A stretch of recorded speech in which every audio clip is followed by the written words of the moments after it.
और अब मैं आपको जिस दिग्गज से मिलवाने जा रही हूँ वो है हमारे बरगद के पेड़, वो हैं तुफैल अहमद और सिम्मी कुमारी, जिन्होंने इस खूबसूरत से मंच को शुरू किया, इसे पनपने का मौका दिया और आज इसको इतना विस्तृत बना दिया है। जैसा कि आपने सतीश जी से और किरण जी से सुना होगा कि इस बरगद की जिस भी शाखा को हिलाओ उससे फल और फूल ही मिलते हैं, कहीं कांटों की कोई गुंजाइश ही नहीं छोड़ी।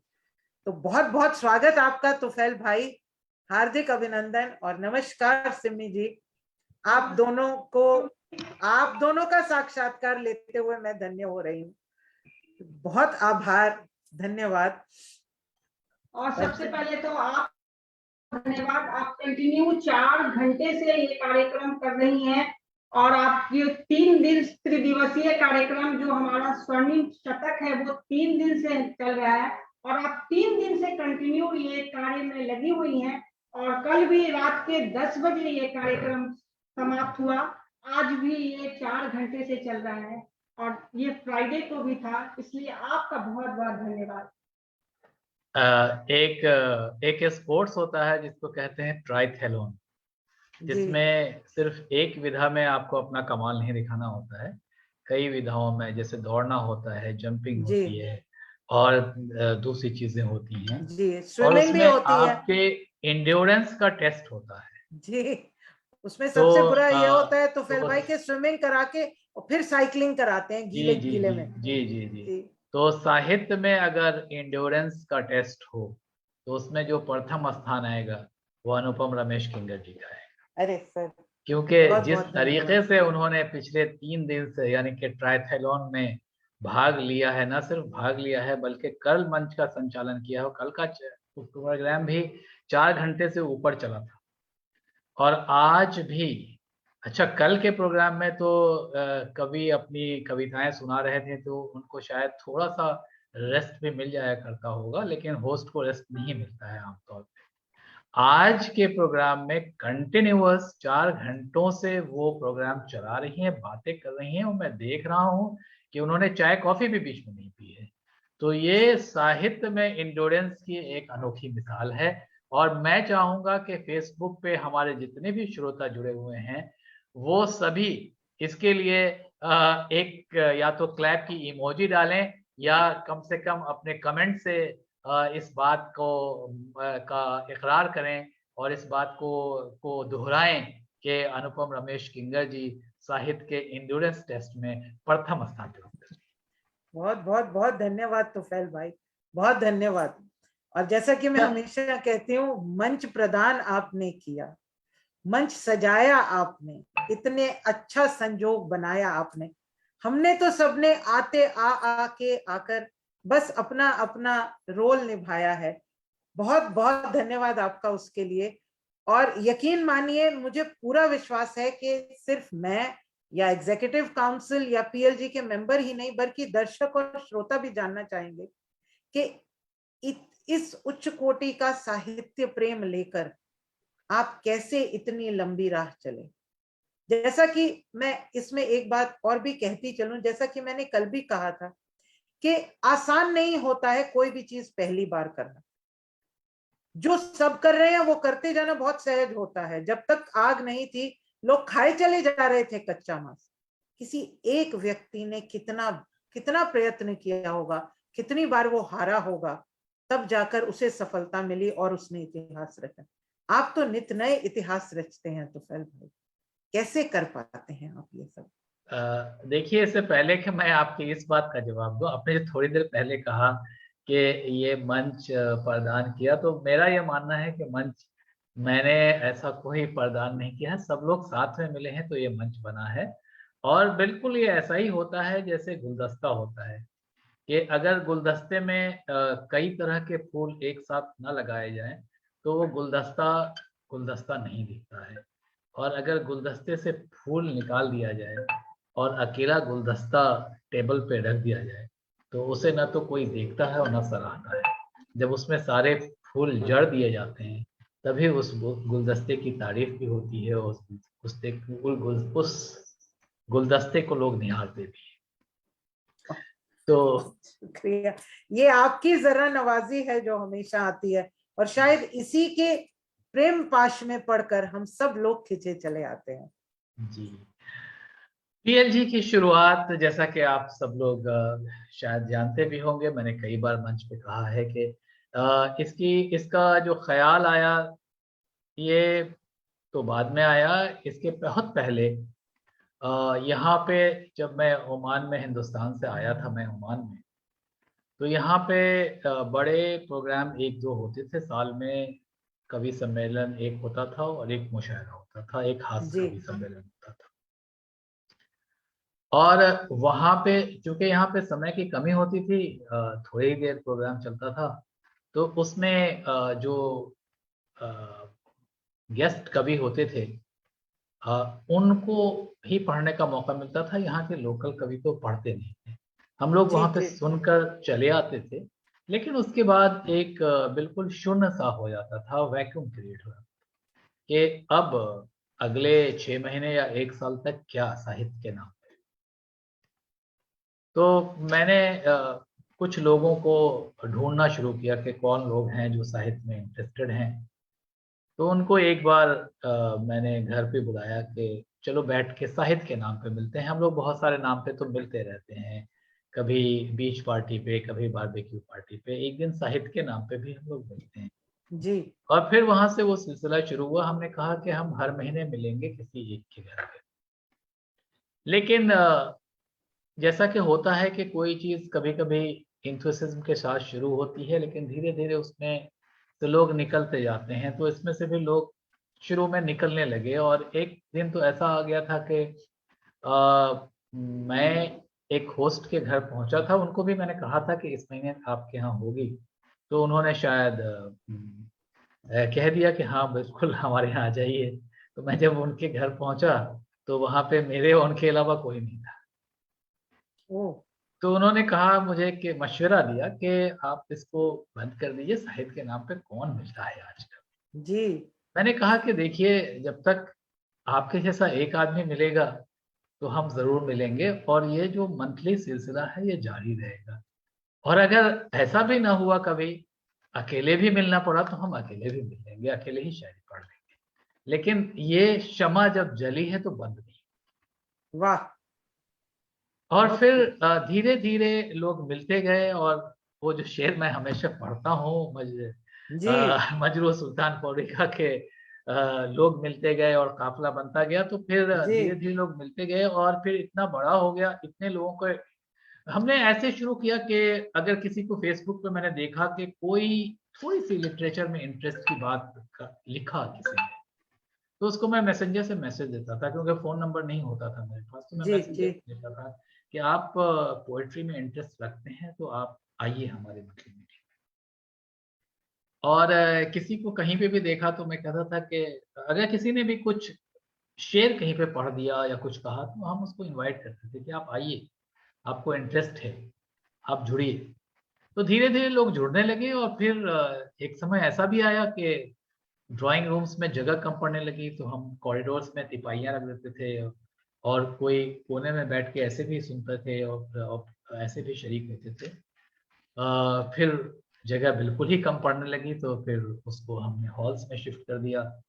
और ऐसे ही होते होते पैनाडेमिक ने एक ब्लेसिंग इन डिस्गाइज बनाया। एक नई पहल हुई कि हमारी एक शेड्यूल मीटिंग थी वो कैंसिल हो गई। और फिर हमने कहा कि अब क्या करें। उसके दूसरे ही दिन मेरी एक मीटिंग थी यूरोपियन कंसल्टेंट्स के साथ मेरी ऑफिस में, और वो जूम पे थी। तो वहां पे मेरे जहन में एकदम से ख्याल आया कि अगर ये मीटिंग जूम पे हो सकती है तो हमारी पोएट्री मीट क्यों नहीं जूम पे हो सकती है। तो हमारे एक मित्र हैं कपिल नैयर जी, शायद उनसे जी मुलाकात भी हुई जी होगी जी आपकी। बिल्कुल बिल्कुल। जी जी जी जी। तो उन्होंने कहा कि बिल्कुल हो सकता है। और ये उन्होंने कुछ बताए कि इस तरीके से हम लोग फेसबुक पे कर सकते हैं। फिर हम लोगों ने फेसबुक पे ट्राई किया, उस पर नहीं पॉसिबल हुआ। तो फिर हमने जूम पे ही किया उसको, जूम पे किया उसको। और ये पहली मीटिंग हुई जब हमने लोगों को इनवाइट किया, तो बोले कि अरे ऑनलाइन में मुशायरा कैसे होगा।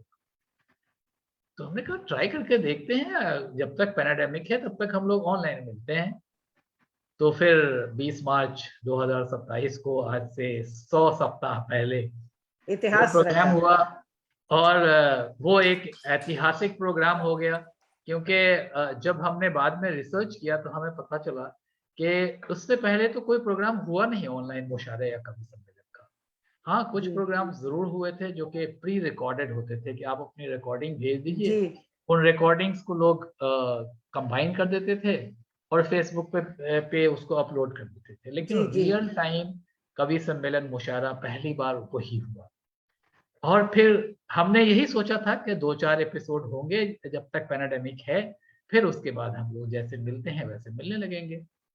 लेकिन पैनाडेमिक भी थोड़ा लंबा खींचा और पीएलजी भी बहुत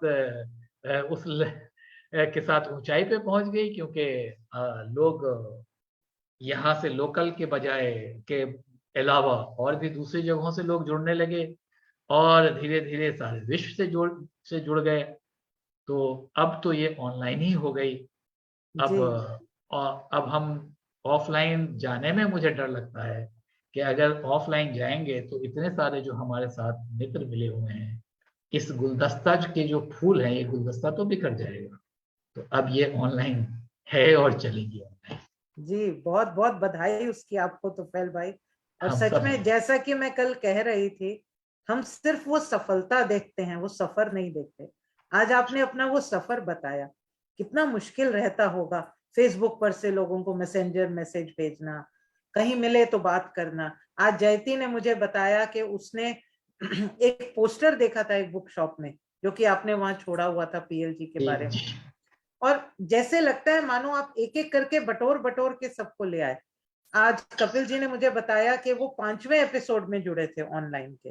जी जी जी। और आप देखिए वो 3 ही एपिसोड में इतने मुतासिर हो गए, 5, 6 और 7, कि 7वें के बाद उन्होंने मुझे फोन कर दिया, और 8वें में मैं और अनिरुद्ध जी इकट्ठे जुड़ गए थे। जी जी तो जी। ये सफर तो इतना खूबसूरत आपने सबके लिए और सहज बना दिया। और सबसे बड़ी बात ये कि पैंडेमिक के टाइम पे जब इतनी नेगेटिविटी फैली हुई थी, हर कोई यूं समझिए डिप्रेशन में जा रहा था, आपने सबको एक मशाल दे दी, एक शम्मा हाथ में दे दी, लो ये टॉपिक है, इस पर लिखो। और हम जी सब उसमें ध्यान में बट गए, फिर जी हम जी वो नहीं सोचे कि बाहर क्या हो रहा है। जी जी बिल्कुल। और बल्कि ऐसा हो गया था पैनाडेमिक के समय कि संडे को हमारी गूगल शीट आती थी, तो संडे गूगल शीट भरने में चला जाता था। फिर वो हम उस वक्त टॉपिक पे ज्यादा लिखते थे, तो मंडे ट्यूसडे 2-3 दिन टॉपिक पे जी लिखने में चला जाता था।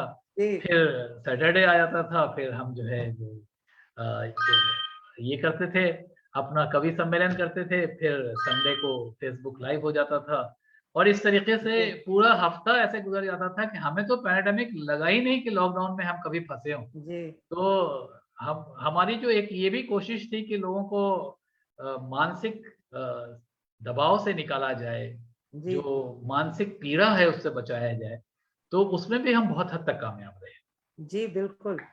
और एक कवि होने के नाते, एक पार्टिसिपेंट होने के नाते मैं ये जरूर बता सकती हूँ कि हम सब लोग इंतजार करते थे संडे की गूगल शीट का, और फिर उसके बाद शनिवार के कवि सम्मेलन का, हंसते मुस्कुराते चेहरे और नई नई कविताएं सुनने को मिले, और इतना प्रोत्साहन मिले हर बार।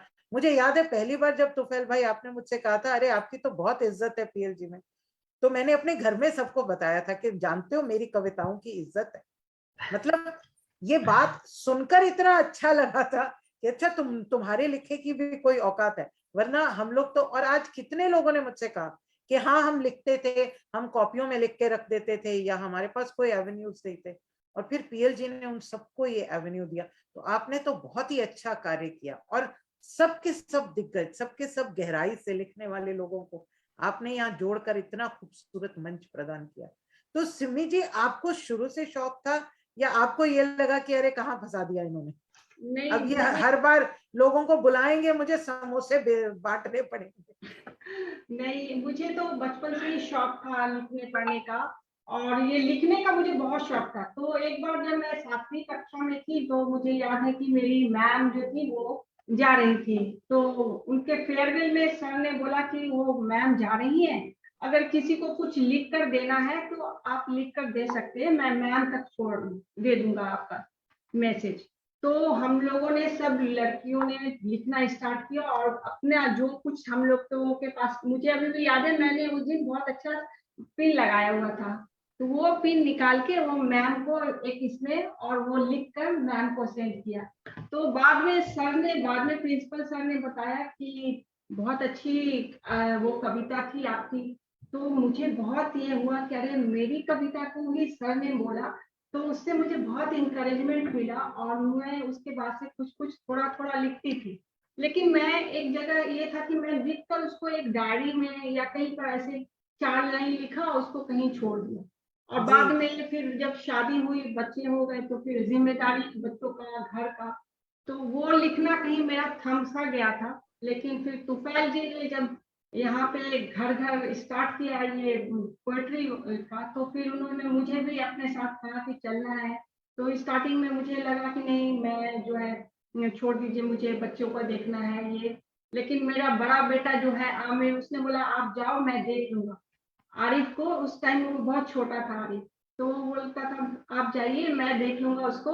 और वो बहुत अच्छे से देखता था, तो मैं फ्री होके जाती थी। और तो उसके बाद से मेरी जो लेखनी है वो फिर उसके बाद से बंद नहीं हुई अभी तक। जी धारा प्रवाह की तरह चल रही है। लेकिन मैं यहाँ पे एक चीज आपको बताता चलूं कि समोसे को कभी इन्होंने बर्डन नहीं बनाया, बल्कि ये जबरदस्ती समोसे चाय का इंतजाम करवाती थी। मैं अक्सर कहता था कि अरे हम लोग पोएट्री पढ़ने जा रहे हैं, समोसे चाय खाने, वो पार्टी नहीं है, स्नैक पार्टी नहीं है, वो बीच पार्टी नहीं है। तो ये कहते थे कि नहीं, लोग 2-3 घंटे रहेंगे, अगर समोसे चाय भी नहीं रहेंगे तो लोग कैसे मतलब रहेंगे, वहां पे होना जी चाहिए। बिल्कुल तो ये बिल्कुल। जबरदस्ती, मुझे मेरे पास वक्त नहीं होता था, जैसे मैं ऑफिस से आता था और जाना है तो भी नहीं नहीं नहीं नहीं, वो समोसे लेके जाना है, चाय लेकर जाना जी, है। और देखिए समोसे से क्या जग प्रसिद्ध हो गए। आज भी प्रवीण जी और मनोरमा जी से जब हम बात कर रहे थे तो समोसे का जिक्र आया था। नहीं, ये तो बहुत ही खूबसूरत सी बात है और ये हम सब जानते हैं। और आपकी तो सिमी जी कई कविताएं ऐसी हैं जो सबको याद हैं। आपकी सेल की कविता हो या आपकी विदेश यात्रा की कविता हो या वो छोटी किटी जो आपको मिली थी या अभी जो आपने माँ पर कविता सुनाई, आपकी सभी कविताएं दिल को छूने वाली। और हाँ, वो चोर वाली कविता को कैसे भूल सकते हैं, उसे तो कोई भी नहीं भूल सकता। आपकी सभी कविताएं दिल को छूने वाली होती हैं। आप दोनों का इतना समर्पण, सच में मैं नहीं जानती मैं आपसे क्या पूछूं, मुझे कहने का ज्यादा मन हो रहा है। आप दोनों का इतना समर्पण, आपके साथ आमिर भी लगते हैं, हर सप्ताह पोस्टर बनाना, लोगों को मिलना, लोगों को अपने साथ समूह में जोड़ना, ये आसान काम नहीं होता। और वैसे भी कहते हैं कि आर्टिस्ट लोग थोड़े से जो होते हैं एसेंट्रिक होते हैं, और आपके पास तो पूरा आर्टिस्टों का जमावड़ा है। तो आप कैसे हैंडल करते हैं हम सबको, हम सबकी ये ऊंच नीच को? मतलब ओहदा बड़ा अच्छा लगता है ऑपरेशंस डायरेक्टर, लेकिन चैलेंजेस भी तो बहुत आते होंगे इसमें आप दोनों को। जी, चैलेंजेस ही तो अपने आप को जो है प्रूव करते हैं जब हम उसको पूरा करते हैं। कहीं पे हम नीचे उसको बहुत सारी चीजें सीखने को मिलती है इससे। जब हम किसी से बात करते हैं और कुछ, तो वो चैलेंजेस होते हैं और वो सिखाते हैं, उससे हम बहुत सारे चीज लर्न करते हैं। बहुत लेकिन खूब। बहुत अच्छा लगता है बहुत सारी चीजें सीखने को, और बहुत सारे कंट्री से लोगों से मिलते हैं, उनसे पूछते हैं, उनकी पोएम्स लेते हैं। आज कौन एंकरिंग करेगा, इसके बाद वाले इसमें कौन पढ़ेंगे, तो मतलब ऐसे टाइम जाता है ना, जो बोलते हैं कि जो हम काम कर रहे हैं वो एक अच्छी इसमें जा रहा है। कभी कभी जी हम सोचते हैं कि अच्छा हम जब बैठकर किसी का कुछ करें, उससे अच्छा ये है कि हम बहुत अच्छे में, इससे हमें सीखने को मिल रहा है, जब जितना कर रहे हैं उतना सीख रहे हैं। बहुत खूब, वाह, बहुत खूब। और आज शायद आपकी यही जो सकारात्मक सोच है ना, यही हमारे पूरे ग्रुप में आ गई है। मैं आज एक एक इंटरव्यू ले रही थी और मैं सोच रही थी कि सब अपने अपने क्षेत्र के नामी लोग हैं, सब अपने अपने व्यवसाय में, अपने अपने जीवन में व्यस्त लोग हैं, लेकिन सब अपना पूरा का पूरा ध्यान पीएलजी के उस कार्य को देते हैं जो भी उन्हें मिलता है। फिर चाहे वो एंकरिंग का कार्य हो, चाहे वो पोस्टर हो। और आमिर ने इन इन 2 हफ्तों में इतने पोस्टर बनाए हैं हम लोगों के लिए, हालांकि वो कभी स्क्रीन पर भी नहीं आते, और मैं उन्हें बहुत बहुत धन्यवाद भी देती हूँ। और मन में मैं उन्हें बहुत आशीर्वाद भी देती हूँ कि वो इतनी शिद्दत से, इतनी मेहनत से कार्य करते हैं। तो ये सब वो आपसे ही सीख कर हम सब लोग कर रहे हैं, मुझे ऐसा लगता है। नहीं तो अनुपम जी, मैं यहाँ पे एक बात कहना चाहूंगी कि इसमें सभी का सपोर्ट है। आप देखिए 4 घंटे से लगी हुई हैं, मनोहर जी भी सर्टिफिकेट बनाते हैं, हमारे जो विभा जी हैं, मनोरमा जी हैं, और अनिरुद्धा जी हैं, सतीश जी हैं, वो सब जगह से कवि को अपने अपने क्षेत्र से लेकर आते हैं। तो और इसमें फिर जो हमारे कलीग जी हैं वो वेबसाइट का काम करते हैं, जो और आपने मेंटरशिप प्रोग्राम स्टार्ट किया है, और हम जिससे हमें बहुत सारे कुछ सीखने को मिल रहा है। मैंने अपनी एक जो है एक गजल अभी जस्ट मुस्ताक सदफ जी को दी थी कि आप थोड़ा उसको ठीक कर दीजिए, तो उन्होंने उसको बहुत, मुझे किसी ने बोला था आप गजल नहीं लिखती हैं, तो मैंने कहा हाँ मैं गजल भी लिखती हूँ, 2-3 लिखा है, लेकिन वो उन्होंने करेक्शन किया। तो ये सब कुछ बहुत सबके सपोर्ट से हो रहा है जी, लेकिन जैसे वो कहते हैं ना, आज मुनव्वर भाई ने कहा, बोले कि जहां जहां इंजन जा रहा है डिब्बा वहीं जा रहा है। जब मैंने और उनसे कपिल जी, पूछा और कि मैं कपिल जी का नाम बोलना भूल गए, कपिल बत्रा जी भी, वो उनसे भी जी बहुत कुछ सीखने को मिलता है। हमारे जी जितने जरूर। मेंबर्स हैं, व्यूअर्स हैं, और हमारे जो फेसबुक पर देख रहे हैं, हर कोई कुछ ना कुछ सिखा रहा है जिससे हम लर्न कर रहे हैं। जी, इसीलिए मैं नाम नहीं लेता हूँ किसी का, मैं कहता हूँ कि सब लोग साथ मिलके, क्योंकि नाम लेने में बड़ी दिक्कत ये आती है कि ऑन स्टेज जब आप नाम लेते हैं, पेपर नहीं होता है आपके हाथ में, तो जी अक्सर एक आध नाम छूट जाता है। जी। तो उन तमाम लोगों से और हमारे शेर मानो जी जी हुई जी और जी अभी जी, अभी देखिए जब देखिए इन्होंने देखिए, नाम नाम लिया तो नाम याद आते चलेंगे, और नाम बहुत हैं, क्योंकि पीएलजी के साथ इतने लोग जुड़े हुए हैं और इतने सारे लोगों का योगदान है कि नाम लेने में तो सारा समय निकल जाएगा। तो उन जी तमाम लोगों का भी शुक्रिया साथ में अदा कर दो कि जो जी, जिन लोगों का नाम सभी हम का नहीं बहुत ले बहुत पाए। धन्यवाद, जिनका जी मैंने नाम नहीं लिया उसके लिए मैं क्षमा चाहती हूँ, लेकिन सभी का बहुत बहुत धन्यवाद, और हम इनसे सीख रहे हैं बहुत सारा। बहुत धन्यवाद, इतने प्रेम इतने स्नेह के लिए बहुत धन्यवाद। लेकिन जाते जाते एक प्रश्न तुफैल भाई, के एक के बाद एक आपने कई कीर्तिमान स्थापित किए पीएलजी के द्वारा, और कई इतिहास रचे। अब पीएलजी के लिए आपका फ्यूचर विजन क्या है, अब और क्या, यहाँ से कहाँ? देखिए, हमारी कोशिश यही है कि ज्यादा से ज्यादा लोगों को साहित्य से जोड़ा जाए, और अगर आप देखें तो आज भी साहित्य से जुड़े लोगों की संख्या बहुत कम है। जी बिल्कुल। हमारी ये कोशिश यही है कि हम ज़्यादा से ज़्यादा लोगों को जोड़ें, हम ऐसे लोगों को भी जोड़ें जो कवि नहीं हैं, और इसीलिए हमने वो प्रोग्राम शुरू किया है जिसका नाम है सेलिब्रेटिंग द लेजेंड, जिसमें हम दूसरे की कविता भी पढ़ते हैं। जी तो इससे हमें दो फायदा होता है। एक तो ये है कि हम अपने दिग्गजों को जब पढ़ते हैं तो हमारी लेखनी में भी निखार आता है। जी बिल्कुल।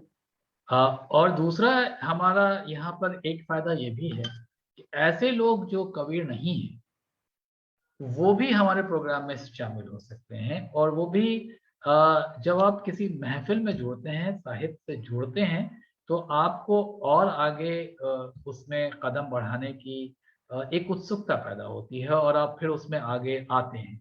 तो जी यही हमारी कोशिश है कि ज़्यादा से ज़्यादा लोगों को जोड़ा जाए।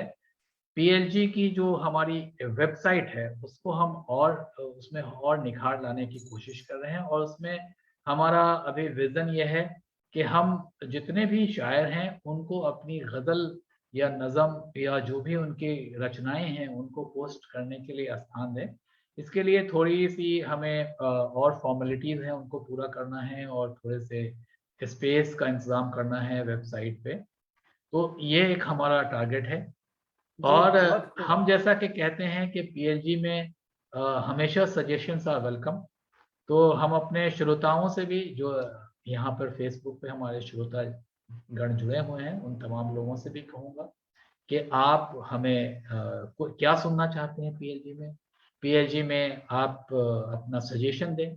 आप के नज़र में अगर आपको लगता है कि पीएलजी इस तरीके से और बेहतर कार्य कर सकती है तो आप उसको दें, और हम यथासंभव कोशिश करेंगे कि उसको इम्प्लीमेंट किया जाए। और इसके साथ मैं एक नाम और भूल गई थी, वो जयतिका और किरण जी का। जब अभी हम बच्चों का चिल्ड्रंस बुक का ये लिख रहे थे, तो वो 2 बजे रात तक जग कर उस पे, वो और निरंजन जी, जो हमारे बहुत सारे ऐसे हैं जिनका मैं नाम लूं तो पूरा अभी आपका ये जो है परमिला कृष्णन जी, है। इसलिए मैं पर्पसफुली नाम नहीं लेता हूँ, क्योंकि मैं कहता हूँ सब लोग, क्योंकि इतने लोग हैं कि उनका नाम लेना एक सत्र में मुमकिन नहीं। जी, लिखिता भी, उसको मैंने बोला था कभी एक बार, वो कॉलेज में थी, उसका फेसबुक नहीं चल रहा था, फिर भी उसने बोला आंटी मैं करके देती हूँ आपको। तो मैं किस का मैं सबकी रीडिंग जी, थैंक यू सो आपने मच। एक प्रेम की और स्नेह की ऐसी डोर में हम सबको बांधा हुआ है कि कोई चाहे भी तो नहीं जा सकता छोड़कर। ऐसी खूबसूरती है इस पीएलजी के परिवार की। और जैसा कि आज तुफैल भाई जब मुझसे पूछ रहे थे, तो मैंने तब भी कहा था कि ये हमारे लिए ये केवल एक मंच नहीं है जहां हम जाएं एक ऑब्जेक्टिव के साथ और खुद को चमका कर लौट आए। ये हमारे लिए परिवार है और हम बिल्कुल परिवार बिल्कुल में एक दूसरे के साथ मिलकर चलते हैं और जी यही जी। हमारा उद्देश्य है। तो बहुत बहुत बहुत धन्यवाद आप दोनों का। और मुझे आज बहुत गर्व का अनुभव हो रहा है कि मैंने आज तुफैल भाई और सिमी जी का इंटरव्यू लिया। लेकिन अरे जाने से ये पहले सिमी जी कुछ ऐसा बताइए तुफैल भाई के बारे में जो किसी को नहीं पता। कोई ये शरारतें करते हैं, कोई इनकी खास अदा। हम ये जी, तो मैं जानते हैं कि ये बहुत अच्छा डांस करते हैं, लेकिन उसके अलावा बताइए। और तुफैल भाई फिर आप सिमी जी के बारे में बताइए। जी, इनको सुबह जल्दी उठने की आदत है और जल्दी सोने की आदत, और मैं थोड़ा इसके अपोजिट हूँ। ये अपना सुबह जैसे ही होगा एकदम, जैसे 4-5 होगा, इनकी नींद टूट जाती है और मुझे उसी टाइम में नींद आती है। तो मैं बोलती हूँ, माय गॉड, मुझे तो सोने दीजिए। ये तो उठ जाते हैं कि अपना, इनकी आदत है, ये जब भी रहेंगे कहीं पर भी पेन या कुछ लेकर लिखते रहेंगे। ये मैंने शुरू से ही देखा है, ये क्योंकि ये कुछ ना कुछ लिखते रहेंगे या यहाँ पे आके बैठ जाएंगे हॉल में, और फिर उसके बाद ये खटर पटर से मेरी नींद, एक बार खटर पटर होती है मेरी नींद टूट जाती है। उसके बाद फिर मेरा थोड़ा मूड भी ऑफ होता है कि मैं इतनी देर तक रात तक, और जो तो मैं इनके बाद ये जब सो जाते हैं तो मुझे नींद नहीं आती है, तो मैं चुपचाप से ब्लैंकेट के अंदर व्हाट्सएप करती हूँ और म्यूट करके, ताकि इनको आवाज न सुनाई।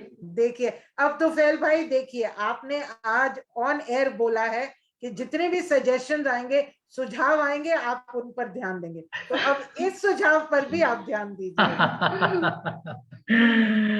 जी जी जी जी। और बताइए तो मैं फैल बस भाई। इनको यही सुझाव देता हूँ कि early to bed early to rise makes a woman healthy, wealthy and wise.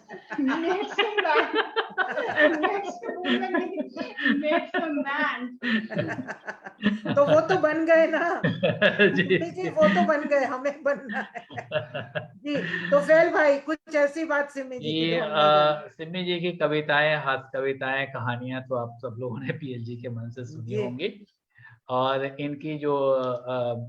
इनकी जो संगठनात्मक ऑर्गेनाइजेशनल जो वर्क है वो भी आप लोगों ने देखा होगा। लेकिन एक चीज पता नहीं आपको पता है या नहीं कि Simi ji is marvellous cook, specially the vegetables. जो सब्जी ये बनाती हैं बहुत ही लजीज बनाती हैं। और मैं कभी पहले सब्जी नहीं खाता था। ओ जी। मैं अब एक हमारे कॉलेज के प्रोफेसर थे, तो उन्होंने एक बार पूछा था कि कौन नॉन वेज है कौन वेज है, उनको कुछ ऑर्डर करना था। तो एक ने कहा कि मैं तो कुछ भी खा लूंगा, दूसरे ने कहा कि आई एम प्योर वेजिटेरियन। तो मेरी जब बारी आई तो मैंने कहा I am pure non vegetarian. लेकिन उसको इन्होंने बदल दिया। अब मैं मोस्टली वेजिटेरियन हो गया हूँ। और उसके पीछे इनकी कारीगरी का कमाल है कि इतनी इतनी बेहतरीन सब्जी बनाती हैं कि मैं अक्सर कहता हूँ कि आपकी सब्जी के सामने नॉन वेज फेल है। अरे वाह, क्या बात है सिमी जी, बहुत खूब, ये तो बहुत बढ़िया हो गया। लेकिन तुफैल भाई जाते जाते एक बात मैं भी बता देती हूँ कि कोई लोग प्योर वेजिटेरियन होते हैं। आप एक जमाने में प्योर नॉन वेजिटेरियन थे। मैं और मेरा परिवार प्योर जंकीटेरियन है। आप हमें जितना जंक फूड खिला दीजिए हम खा लेंगे, और आप हमें कहीं सलाद या सूप दिखा दीजिए, अचानक हमारी भूख मर जाती है। जी जी जी जी, हमारे बच्चे भी ऐसे ही हैं। जी बहुत बहुत धन्यवाद, बहुत आभार आपका। बहुत इसके धन्यवाद साथ हम इस आपका। कार्यक्रम को समाप्त करेंगे।